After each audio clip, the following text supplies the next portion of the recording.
Bapak Ibu tamu undangan yang kami hormati, bersama kita ikuti penampilan dari Kormi Kota Banjarmasin, juara dunia pencaksilat tradisi di Belanda tahun 2021, meraih medali emas.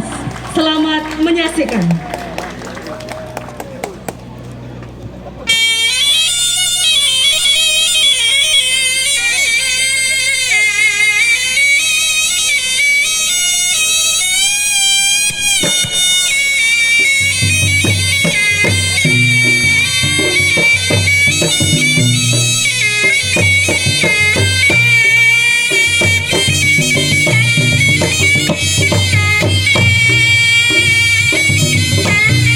Ya, inilah dia penampilan dari pesilat cilik asli Kampung Kuing, Kota Banjarmasin.